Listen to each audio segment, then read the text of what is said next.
Bonjour à tous. This is Daniel Kurgan, and I'm excited to be a part of Humans of Telecom.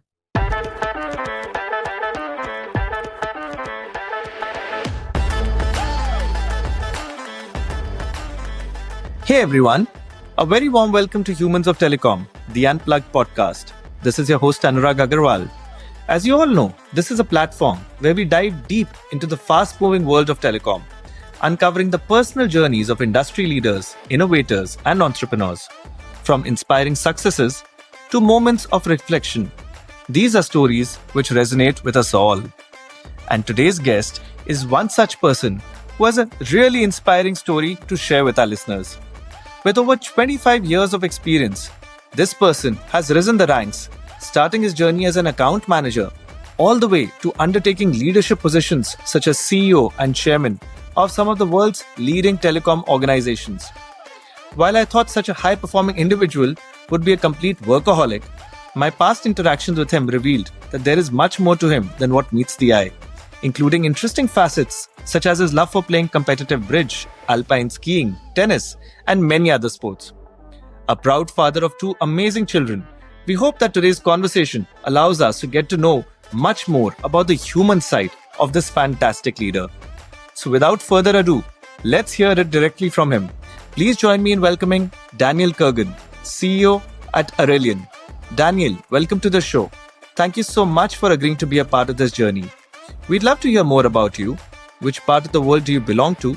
And from where are you joining this podcast today? Thank you for having me. Well, I'm actually a Belgian citizen, but today I'm talking to you from Arelion HQ in Stockholm, where I happily relocated a bit more than 1 year ago when I took over the CEO role. Wonderful, Daniel. It's so nice to have you here. We've been trying to get you on the show for a while, and I'm glad that it's finally a reality. So let's start by talking a bit about this that you mentioned, that that you shifted a year ago and now you're based in Sweden. How is the experience like? I mean, having been in Belgium for so long and now shifting to Sweden, how do you feel the two countries are? Are there similarities? Is there something starkly different? How's it like? Well, that's a good question. Well, there is probably one similarity is that both Belgians and Swedes are pretty consensual people, right? And that is, I think, something we have in common. But other than that, I have to tell you, I mean, Stockholm is a fantastic city and also a great place to live, despite the weather that can look adverse to some of the people who's going to listen to this, but I can only confirm how great it is to live here. Yeah, I can imagine. I think they are both very interesting places. I myself have had the good fortune of visiting Stockholm as well as visiting some places in Belgium. And I was in Brussels once for a WAS conference. And I think both of these countries have their own unique characteristics and nuances. And I think it's extremely endearing, visiting both these places. So I'm sure you're loving your time there in Stockholm. So let's start by hearing a bit more about Daniel's journey. So Daniel, while I give a very brief introduction about you, but let's hear it directly from you. How's your entire telecom journey been? Did you get into telecom by accident? Was it planned? And how has this entire journey been for you? Well, I stepped into telecom not exactly by accident, but it's the way which is a bit, I would say, probably not so usual, right? I used to work and I started my career in the aerospace, right? Not much to do with telecoms, but then I wanted to make a move and I answered an ad posted by the Belgian incumbent telco at the time named Belgacom, now Proximus, and they were looking for some people with international experience, which was something a bit weird for a domestic telco to launch new businesses. And that's what attracted me because it was at the time of liberalization of telecom, at the end of the 90s. And I was interviewed only by foreigners. I was hired by a Danish guy, a US guy, and a Singaporean guy to be part of the founding team of the international carrier business that later became BICS. So that's how I ended up there.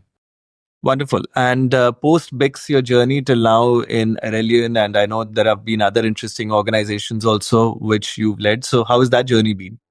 Well, well, I have to say, first of all, of course, it's been a fantastic journey because even if telecoms are now a more challenging sector, I mean, it's a sector where, I mean, the pace of change is so high and both, technically, commercially, the business model, it goes so fast. As far as I'm concerned, I made my way up through sales and commercial roles. So starting as an account manager in this newly created international wholesale division, then became a sales director, and then in charge of all commercial activities, sales, product management, routing, pricing, what have you.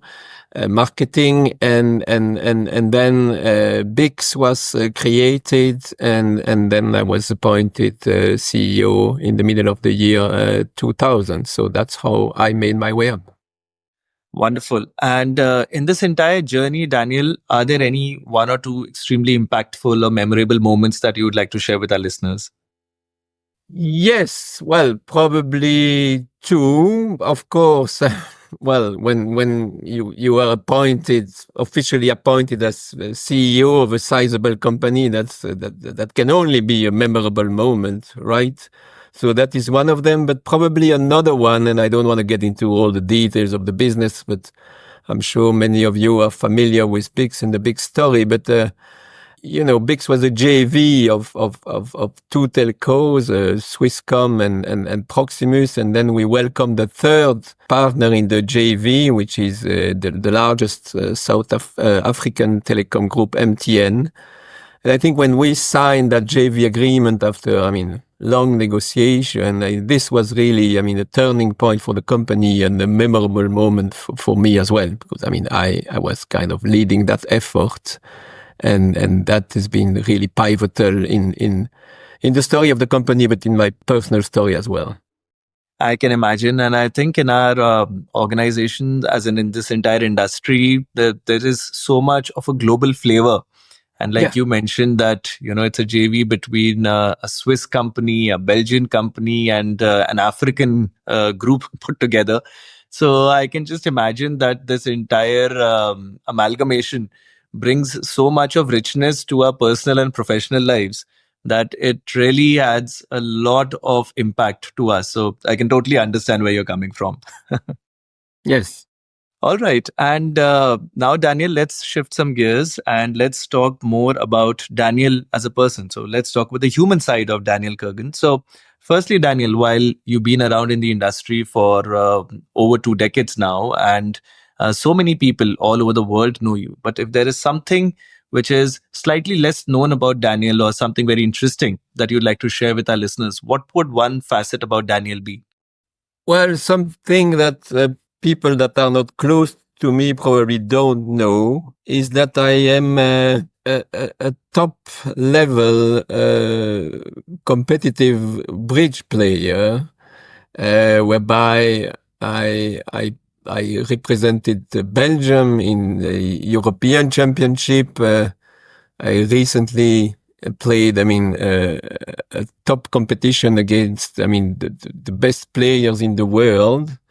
And this has been a passion for a very long time. And just to be complete, when I retire, which I hope is still a long way from now, but I'll certainly become a bridge professional, not to make money, but for the fun of it. Interesting. So, for all our listeners here, whenever next you catch up with Daniel, there is definitely one new aspect about him, which is his side about being a competitive bridge player, and that too a very good one. I think that's a new aspect which you can all talk to him about. Yeah, it's not so usual, right? Absolutely, absolutely. And Daniel, over and above this, okay, competitive bridge is one thing which you are quite good at, but are there other aspects of you which you can share with our listeners? How do you recharge yourself? I'm sure there is just so much of work pressure which keeps you busy with so many things that you must be already have your hands full. But over and above that, How do you unwind? What are your interests? How do you recharge yourself? Well, mainly through sports, which I've always done a lot, and which I think is vital for your personal balance. But I'm also, I mean, a big movie fan and an active reader. I love good books, but I confess, I mean, when it comes to recharging myself, I read in French, my native language. I don't read in English, my professional language, because that's why I really enjoy, right? And now also probably like for many people, COVID changed a bit my life. I mean, before COVID, I would be in the movie theater. I mean, every week, at least once. And with this COVID thing, I shifted a bit to series like so many people, right? So now it's a bit of both. Interesting. So reading and watching movies, I think that's two things which I think gels well with almost everyone. So it's good to know about that. And Daniel, now we come to a very interesting question that's related to a game that we play. So we call it the two truths and a lie section. And mostly I'm not good at it, though I've been trying my best to be winning on this. But the intention here is that you come up with three statements. Two of them have to be truths. One of them has to be a lie. And they have to be all very interesting. And I'm hoping, given all the interesting aspects about you, whether it's related to your sports or any other aspects about you, have you three such statements for us today? Yes. So the first statement is that I'm actually a quarter South African.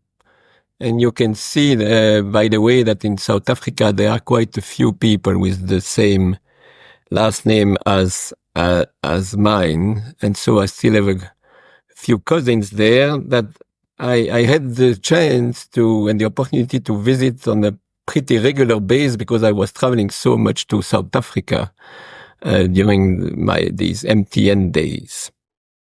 The second one is that I used to compete in three sports at the same time when I was a student and post-student. And then, of course, at some point, ultimately due to work, I had to give up. And the third one, I spent 2 entire years of my life on skis because I'm such an alpine skiing fan. Okay. So if I got the three correctly, the first one is that a part of your roots lie in South Africa. Yes. The second one is that during your younger days, you have participated competitively in three sports at the same time. And the third is that for a period of 2 full years, you've been very actively pursuing alpine skiing. So have I got the three statements right? Yeah, the last one is that no, on aggregate, I spent 2 entire years of my life. Okay. Okay. In aggregation. Yes. Got it. Okay. This is a very tough one for me, Daniel, because given all that you mentioned about South Africa and the fact that many people come with a similar surname as yours and you've had those occasions of visiting there. So I am going to take a chance and I'll presume that that's a truth. As far as competing in three sports go, whatever we've spoken about earlier, I'm guessing that also could be a truth. So I'm going to go with that. Three of these sports you've been actively participating in. So that's also a truth. And I'm guessing that your aggregate time spent on alpine skiing is more than 2 years. So I'd like to presume that it's more than 2 years. And I'm going to take a chance and I'm going to say that's a lie. And the first two are truths. So let's see. Am I right out here? No, you are not. I told you I've never really been quite good at this game. Yeah. I had to think to find something that could look correct, right? So you want to know the truth? Of course, yes. Our listeners would love to know what's the truth and what's the lie. Well, I am not a quarter South African. Oh, very smartly played, Daniel. I mean, you spoke so much about that, and you're right. Many of my guests have so smartly steered me into believing one of the statements is the truth, where they talk so much about it, and one thinks that that's the truth. Okay, well played. Yeah. So the other two are correct. Okay, so let's hear a bit about the other two. So, which are these three sports you've been active in? I used to compete at the same time in tennis, in table tennis, and in field hockey, which is a super popular sport in Belgium. It's not so popular in the world, but for the Belgian listener know that our national team won Olympic gold and world champion. And so it's a very, very popular sport in Belgium and a very nice team sport. So there was a time when I was competing in the three at the same time, which was, of course, pretty demanding. Interesting. And I can imagine, yes, exactly. Pretty demanding is the right word, I'd say, for them. Yeah, with a lot of trainings and practice. But of course, tennis is more spring and summer, and table tennis is a more fall and winter. But all three very fun sports. And I still compete in tennis. This one I still do. The other ones I gave up a long time ago. Interesting. So it's quite fascinating to see that somebody who's in such a senior leadership position is able to balance life and also make sure that there is a sports side of him which he keeps active. So that's really good to know, and I think that acts as a good source of inspiration for many of us leaders and budding leaders as well. Who can see that it's important that, as they literally say, that all work and no play. So I think it's very important to keep that play side of you also very active, and you are a perfect personification of that quote. And I think if I say then accordingly, even your third statement is the truth. So alpine skiing, I can see you are an ardent fan of skiing as well. That means. Yes, it's a passion that started when I was a teenager, and then I became really a kind of a big fan. And during the whole school period and university period, whenever there would be, a holiday or whatever, I would go and do that.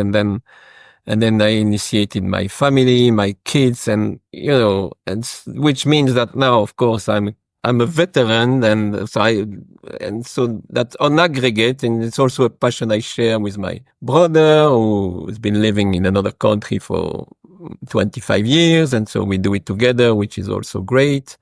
And so, which means that I can easily calculate that on aggregate, I spent certainly more than 100 weeks of skiing in my whole life, and that is 2 years. Interesting. And I do hope that going ahead, there are many more years ahead where you'd be able to continue following this passion and all the rest of them that you've been mentioning. Me too, especially in Sweden, where there are a lot of new skiing opportunities for me. So I'm looking forward to that. Perfect. So I think that works well in your favor.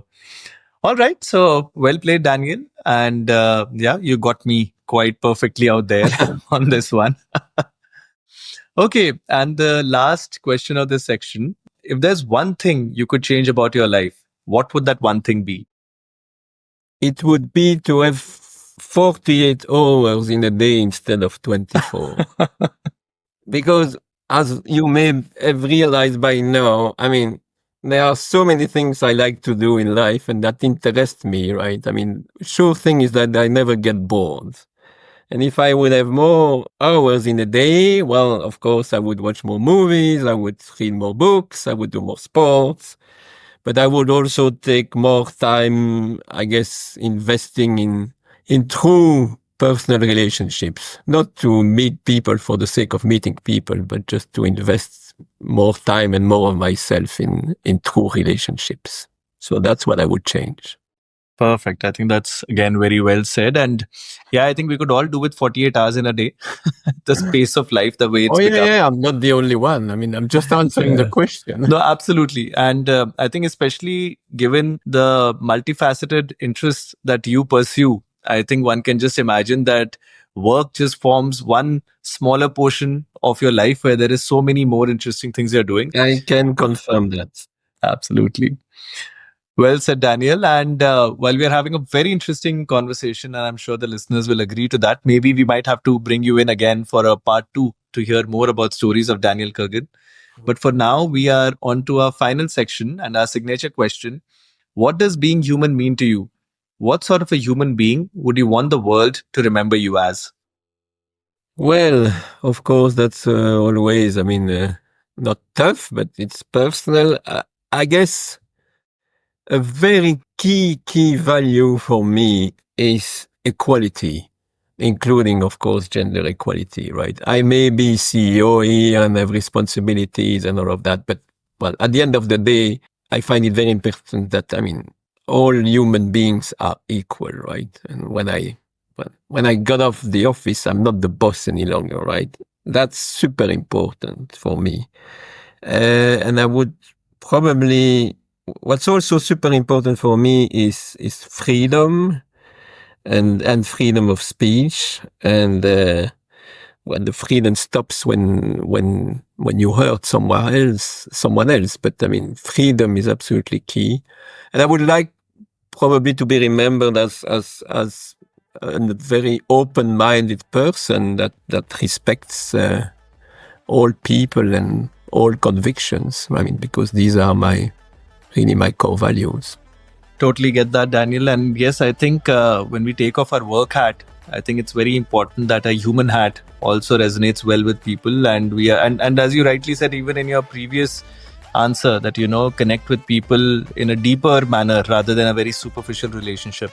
So I think that human connection is all that eventually matters. And I think even in our industry, there are so many of us who keep bumping into each other, whether it's at conferences or meetings, and we catch up both on working hours and even off working hours. And it's equally important to build a strong relationship even outside of working hours when you connect at a human level. So I think, again, very well said.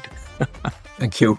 All right. And on that note, Daniel, we come to the end of today's episode. I must say it has been a very, very interesting conversation, though we've hardly interacted in the past. But I think through this conversation, I've learned so much about you. And I'm hoping that our listeners have also got a chance to understand so much more about Daniel beyond what they encounter in their day-to-day work lives and whenever they interact with you. So taking out your time out of the busy schedule, still your days are of only 24 hours, and yet within that you've taken out time for this podcast. So thank you for having me. Thank you for having me. It was a pleasure. Thank you. Thank you so much, Daniel. And as always, to our wonderful listeners here, thanks a lot for tuning into the show. We hope this episode gave you a good glimpse of the human side of Daniel Kurgan. Such an interesting, multifaceted personality, a passionate sports person, an ardent alpine skiing fan, a competitive bridge player, an inspiring global business leader, but most importantly, a fantastic human being. That for us is Daniel Kurgan. So, if you enjoyed today's episode, do stay tuned in, because we shall soon be releasing yet another episode and another compelling story from the telecom space. And do follow the podcast on your preferred streaming channel. On behalf of Humans of Telecom, this is your host Anurag Aggarwal signing off for now. Take care.